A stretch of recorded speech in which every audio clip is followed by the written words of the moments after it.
こんにちは。映画研究者の西修正です。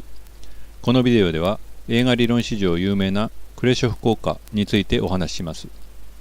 クレショフ効果とは、映画監督でソビエトモンタージュ派の代表的な映画理論家でもある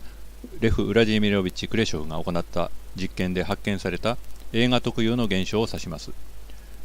クレショフの実験は長い間映画研究者や批評家たちの間でおおよそ次のようなものだったと理解されてきました。ある時クレショフはロシア革命前の有名な映画スターイワン・モジューヒンの曖昧な表情をした顔のクロースアップを異なった対象を映したさまざまなショットと結合し、事前に何も知らされていない観客に見せました。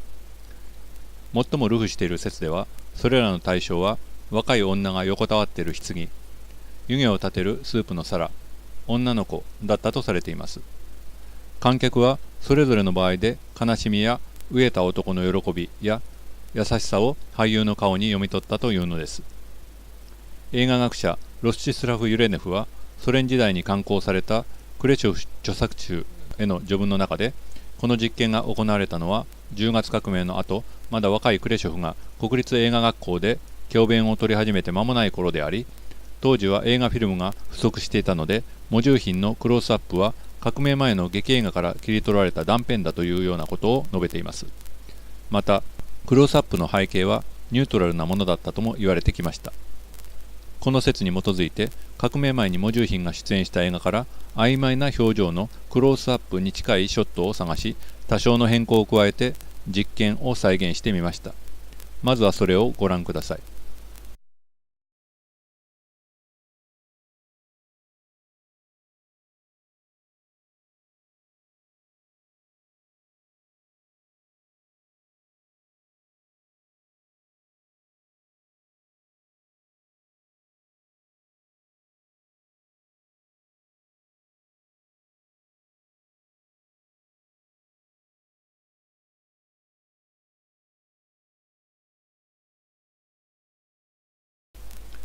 この実験に使ったショットは1917年制作のスクリーンの舞台裏から撮られたものです。当時のロシア映画には背景がニュートラルであり、かつ現在クロースアップとみなされているサイズのショットを見つけることは難しいので、今回は曖昧な表情を浮かべているモジューヒンのそれに近いサイズのショットを探してみました。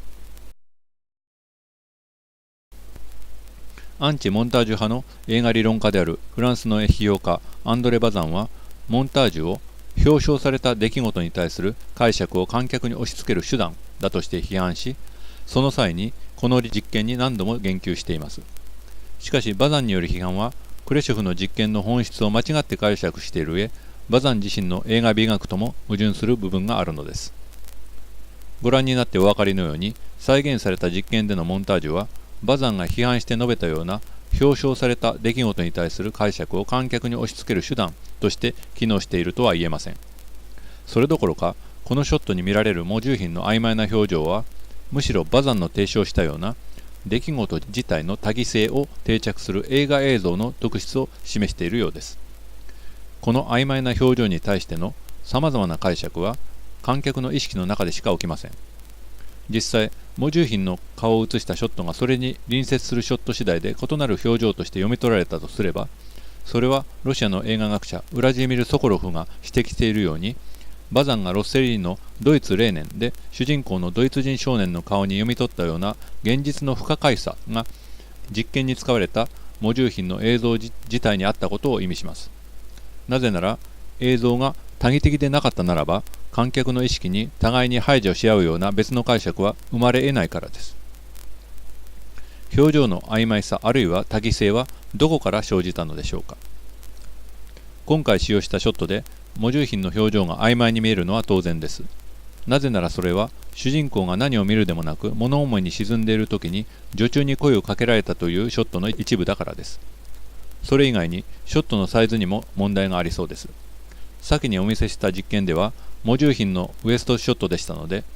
映像を少し拡大してバストショットにして試してみましょう。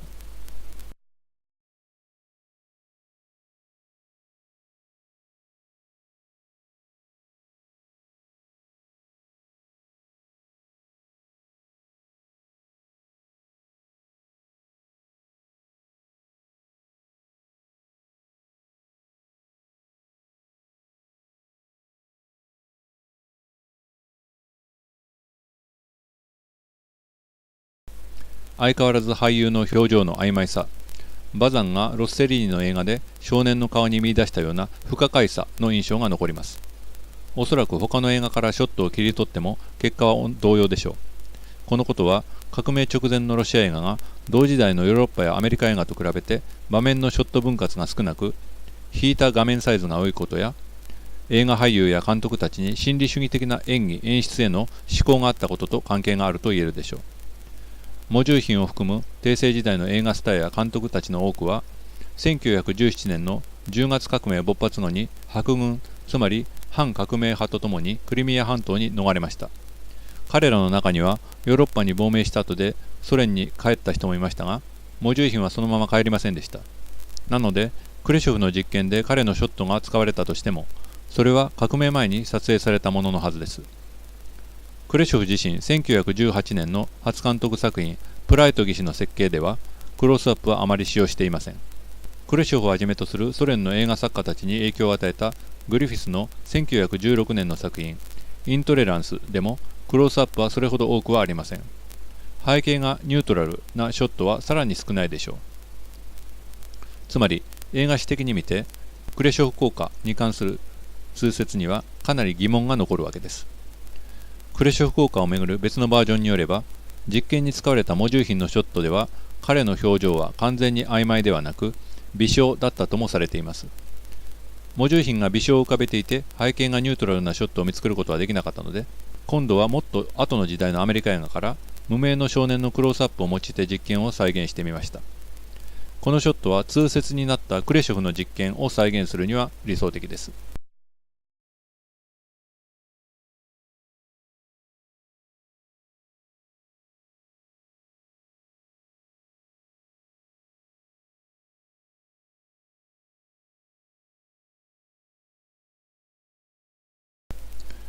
この3つのモンタージュでは、少年の表情に飢えた人間がスープの皿を目にした喜びや、子供を目の前にした優しい感情は読み取れるかもしれませんが、棺の中の死者を見た悲しみは全く読み取ることができません。つまりここでは、映画映像の意味が先に使用した革命前のロシア映画のショットの場合と比べてはるかに一義的だと言えます。もちろんそれは、このショットが明らかに少年の喜びを表彰する意図を持って撮影されたからです。この少年のクロースアップは、実はアンドレ・バザンが映画とは何かの中で称賛している1946年のウィリアム・ワイラー監督作品我らの生涯の最良の年から撮られたものです。実際の映画では少年の笑顔のショットに続いて戦場から帰還した彼の父親が母親と抱擁するバストショットが来ます。これはまさに伝説的なクレショフ効果の応用例だと言えるのではないでしょうか。ワイラーのこの作品に限らず、バザンがモンタージュとは対照的な画面の深さを利用した現実の出来事の再現を志向した作家の映画として挙げている作品はすべて実際にはクロースアップを少なからず使っています。さらに我らの生涯の最良の年では画面の深さを効果的に利用した演出は同作中でクロースアップのクレショフ効果を利用したモンタージュに比べて多いとは言えません。どちらも数箇所です。そのことからもクレショフがモンタージュに関する彼の最初の論文で提唱したアメリカのショットサイズのモンタージュはバザンの言うデクパージュと本質的に別のものだということはできないのです。最後にクレショフ効果が発見された実験の内容が実は単なる伝説でしかなかったことを述べたいと思います。ロシアの映画学者エカテリーナ・ホフロワは昨年モスクワのトレチャコ美術館で開催された公開講座の中でナウム・クレーマンと対談しながら次の事実を指摘しています。彼女によればレフ・クレショフが書いたものや彼の妻アレクサンドラ・ホフロワの日記のどこにもモジューヒンのクロースアップを使ったモンタージュ実験のことは書かれていません。そして実際彼女が指摘するように1935年に刊行されたクレショフの映画監督術の実践には通説となった実験の内容を連想させはしますがかなり内容が異なる革命前の実験についての記述があります。クレショフの記すところでは彼がその実験を行ったのは革命前の1916年から17年にかけてで、つまり彼がまだ最初の劇映画を監督する以前です。彼は帝政時代の人気スタービトルド・ポロンスキーとの間でモンタージュよりも俳優の演技の方が強力かどうかある状況を演じた俳優の顔を別の状況のシーンにモンタージュできるかどうかに関して論争したそうです。それを確かめるために彼らは、牢屋にいる囚人がドアを開くのを見て喜ぶシーンと、飢えた男がスープの皿を見て喜ぶシーンとを撮影し、クロースアップを入れ替えてみたのです。結果は同様に効果があったそうです。クレショフはこの回想に続けて、こうした手法はミスを訂正したり、シーンを変えたり、シナリオを再構成するのに使える場合があると述べています。そして、極めて重要なこととして、俳優の演技ではなく、撮影の性質や顔のタイプ、社会様式によって意義を持つ撮影済みショットがある場合には、それを利用できるだけでなく、利用すべきだとも書いています。熱心な映画ファンなら、個性的なエキストラの顔やニュース映画を利用した同様なクロースアップの例を思い出せるでしょう。映画制作の現場でこの原則が常に有効に機能することは、先に触れた我らの生涯の最良の年以外にも、エーゼンシュテインの戦艦ポチョムキン、アラン・レネのミュリエルなど、制作年代の異なる様々な作品をご覧になれば、その実例を見つけられると思います。それではまた。